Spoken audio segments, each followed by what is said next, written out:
tanàna dia mba tiako anontaniana fotsiny hoe ahoana zany le tetika atao rehefa lany ianao a nitondrantsika an'ilay tanàna satria manko ny zava-misy foana hatramin'izay fa ny fitondran'ny madame Olga zao misy be teto tsinda be satria teo amin'ny fitondrana président Marc Ravalomanana dia amin'izao indray zany nefa nifitondrantsika président Andry Rajoelina dia ahoana zany le tetika sy paipaika mihitsy ianao hoe nanomboka tamin'ny taona 7 sy 4 arivo ka hatramin'izao tatana tanàna Antsirabe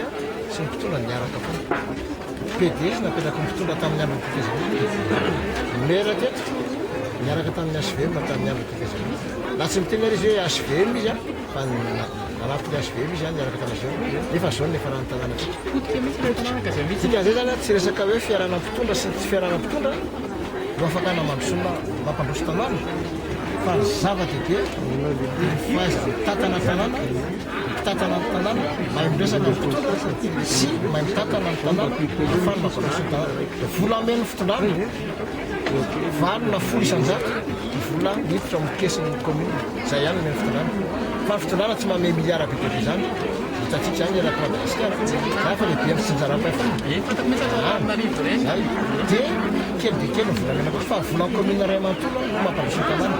ka nisy tsy fahaizana ny tatana atao zany mahatonga ny Antsirabe politika tatana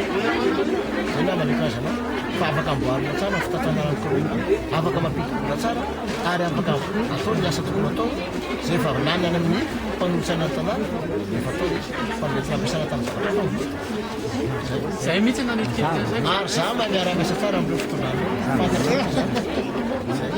so manko rehefa zay mihitsy manitiketika dia aleo